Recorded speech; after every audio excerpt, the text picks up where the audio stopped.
Alright, so this one is a very unique game, which is actually GameStop's very own first published game, which is by the developers Insomniac Games. If you don't know, Insomniac Games made Ratchet & Clank and Spyro the Dragon, including Resistance, I found out literally this year.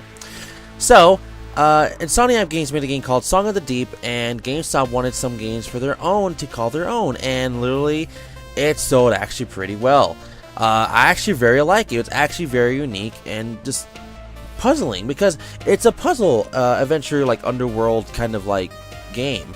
So I don't know, when I said under the sea kind of like game, which reminds me of, like, I don't know why, Little Mermaid, but it's pretty fun for what it is. It actually has a pretty intense story for just a $15 game, brand new. No lie, this game was a $15 game. Anyways, that's why it's number 3. Alright, so this one, of course, is one of those HD remasters. This game was released literally 10 years ago, and I still own the GameCube and Wii version, and now it is re-released on the Wii U. The Legend of Zelda Twilight Princess HD, which comes with a Wolf Link amiibo. I personally got it for that amiibo, no lie. But I later found out that, yeah, I kind of actually do like this version of the game better than the Wii version, and not better than the GameCube. It's never going to be better than the GameCube. Maybe in graphics-wise it's better than the GameCube, but that's about it. It's not better than the GameCube game. But regardlessly, it's still literally what you remember, like everything. I remember that I know they changed one thing in Twilight Princess HD. I just can't remember what it was in the HD version right here, but it's still the same game regardlessly. It's still fun, still challenging, still the same adventure you knew since the Wii/GameCube. So there's not really much else to say, but I mean, regardlessly, it's freaking amazing and great. It's good, guys. It's good, okay? There's nothing really much else to say. Yeah, there's not much else to say. So this one's another one that's just like the last entry. Wild Guns Reloaded is our HD remastering of the original Super Nintendo game released back in the 80s, 90s, very early 90s. Of course, this is a freaking amazing game. It's basically a point shooter kind of side-scrolling kind of, I don't know how to explain it. It's just freaking amazing, guys. Just look at the gameplay. Like, it's good. I don't own this physically for the Super Nintendo because the game itself is like $200 plus game. That's expensive. I would recommend, if you want to try out the original experience, go play it on the Wii Virtual Console. Yes, I said Wii, as in still on the Wii Shop, not eShop yet, I believe so. And if you just don't want to play that version, you want to play this version instead, which is totally recommendable. I believe it's a online website purchase only, so like Amazon or PlayAsia or something like that. So regardlessly, this game is still fun. You got 2 new characters in the game, and now it's 4 players instead of 2 players. So like, it's more better, it's more chaos. Like, damn, it can be a little more easier too, but it's still a fun game. I beat the game originally once on Super Nintendo on Virtual Console, but can't wait to play it again. And I have played it a little bit better way, and it's still done an amazing job. So 2 worlds collide, and it's by Nintendo, and it's by like the same franchise, by the same like basically genre of the game, but they're 2 different genres of their games. We got Mario Luigi series teaming up with the Paper Mario series, which is freaking amazing.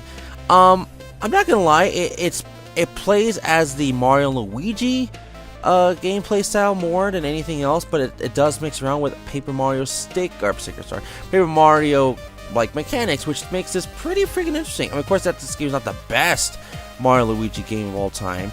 A lot of people still consider Superstar or Partners in Time, or Superstar Ultra, or Partners in Time. I keep thinking of Superstar for some dang reason, but still, this game is still fun for what it is, and it's great. Like, it's seriously great.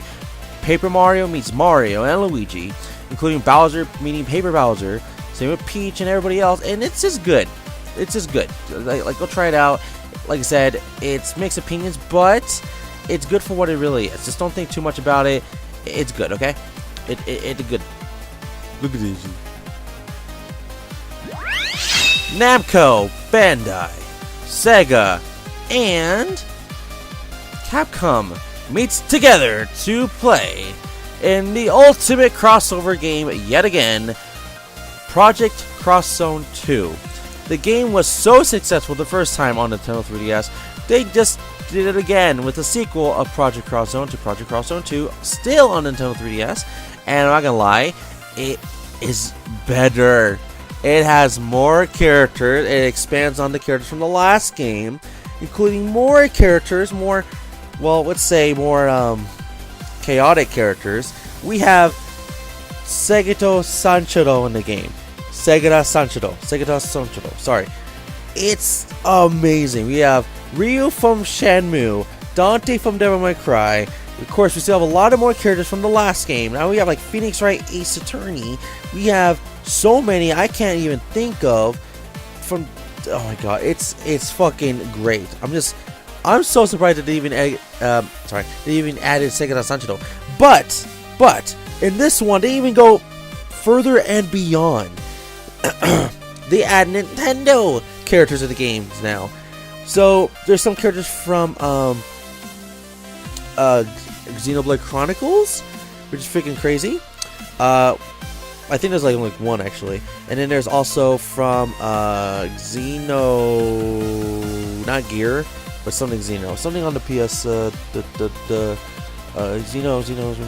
Xenosaga, from Xenosaga. Sorry, I just had to look it up really quick. Xenosaga, it's freaking amazing, man. Including Fire Emblem characters in there too. So it's like, oh my god, even more. I'm like, oh my god, guys, you guys gotta play. It's pretty over the top, just craziness, man, craziness. Oh my god, craziness. Tales of Berseria. I mean, no, I'm so hyped for that game still, but Berseria, like Yuri, and fucking, I think Lloyd might be in the game. Dude, there's too many. Jill, Chris from Resident Evil, Ryu, Ken from Street Fighter, X, Zero from Mega Man X, Morgan from Darkstalkers. Dude, I can go on and on. Alright, anyways. Yeah, Project Cross Zone 2.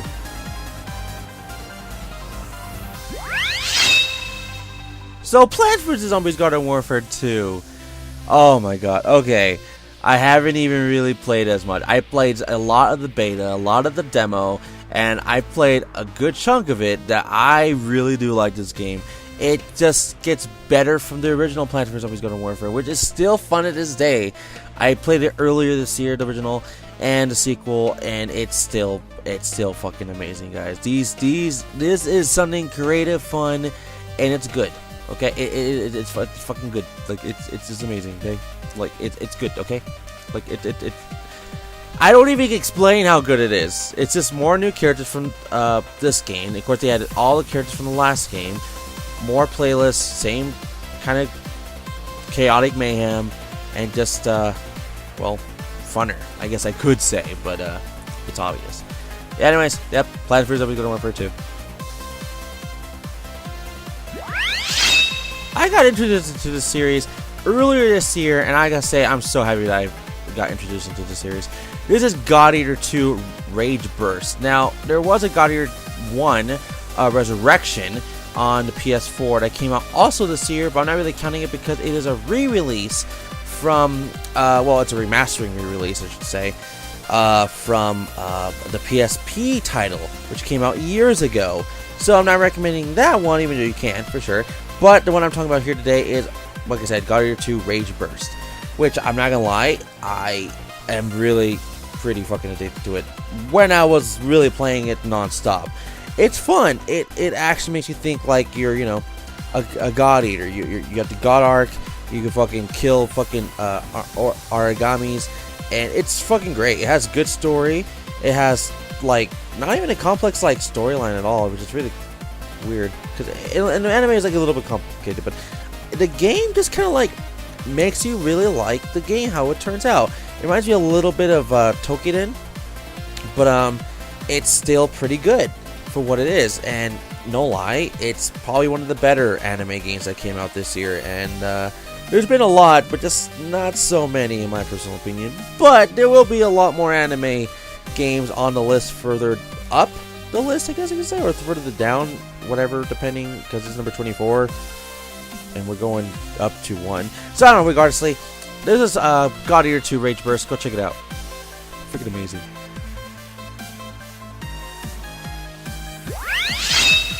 I like how it just said in the last entry that there will be more animes, and this is another anime. Welcome to Sword Art Online Hollow Realization, which, if you don't know, it is the third game in the releases of PS4's Sword Art Online games. There was one other Sword Art Online game, I believe, was on the PSP, and now we're finally here on the third entry, depending really what it is.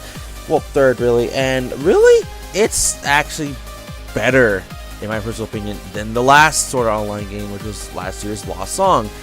This year, it just kind of expanded on it, and a lot of people, of course, that wasn't really feeling the whole fairies thing from Alfheim. We just wanted the original Anticrad's kind of storyline of Sword Art Online, which you could do in Sword Art Online Re-Hollow Fragment, which was the first game, and this one. Freaking, it's pretty fun. I'm not gonna lie, the mechanics of actually how to play the game was a little bit confusing at first, but it's still pretty fun, no lie. And this game, I'm not gonna lie, you're not in Sword Art Online, you're not in Anticrad, you're in Sword Art Origins, which is basically like Anticrad but somewhere else, and that's where it gets a little bit more crazy because it has a new storyline. Of course, this storyline is based off the novels. If you ever heard the novels, which I would say go read some, because I actually own none of them, but I would like to read some of the novels because it actually has a very interesting topic of what if Sword Art Online continued after, like what if they never left Anticrad after level 75 beating Heathcliff? What if? You know? So it just gets pretty crazy from there on. I'm not gonna lie, it's pretty good. So anyways, Sword Art Online Hollow Realization. Beat up the bad guys and makes them cry like an anime fan on prom night. No, Zoe, that's the wrong game. This is Azura Striker Gunvolt 2, everybody. This is what I personally feel like should have been the main focus of a Mega Man clone this year. But no, Mighty Number 9 was the biggest one. But, in my personal opinion, this has to be the better one. It is Azura Striker Gunvolt 2. Of course, I already spoke about Azura Striker Gunvolt back in my 2014 list. And now we're here 2 years later talking about the sequel, and to see how the sequel was doing, it's still pretty good. I mean, it's not as great as probably some other entries in my personal opinion this year, and I'm pretty sure I had Azura Striker Gunvolt, the first one, higher in the list of that year. But the sequel, it kind of just like, it did improve and stuff, but I just feel like there's so many other games that improved within past games too. That's why it's like for sure lower on the list, but it's pretty freaking good. Now, of course, it still has the tags, the system, and of course, you can still shoot like a Mega Man if you wanted to. It's not going to do as much damage. But now you're playing as Copen. Copen is basically like Zero in that franchise. And it's like a Bane thing, like, you know? And it's pretty freaking fun. I'm not going to lie. It's still pretty fun to stay. I still need to beat the first Azura Striker Gunvolt. I have played a little bit of Azura Striker Gunvolt 2, which is still fun, don't lie. And I just had to personally say, go try this game out. If you were disappointed with Mighty Number 9, check this one out instead, okay? Not gonna be disappointed.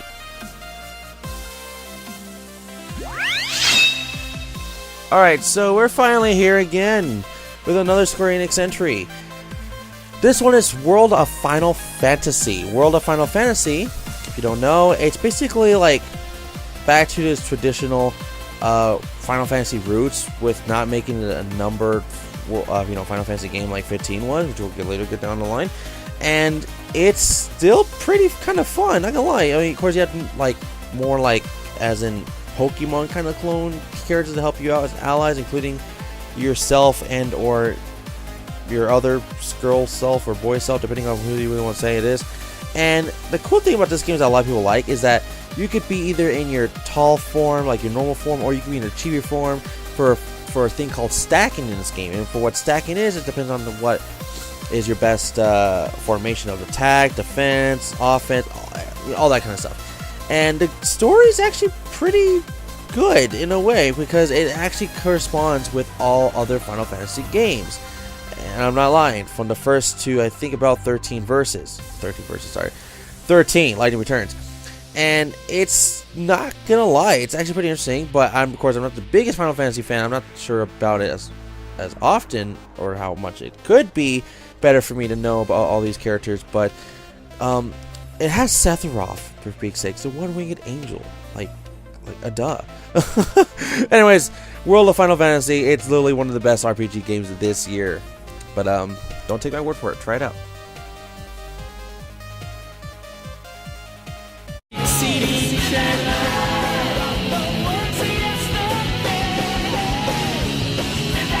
Chaos Control!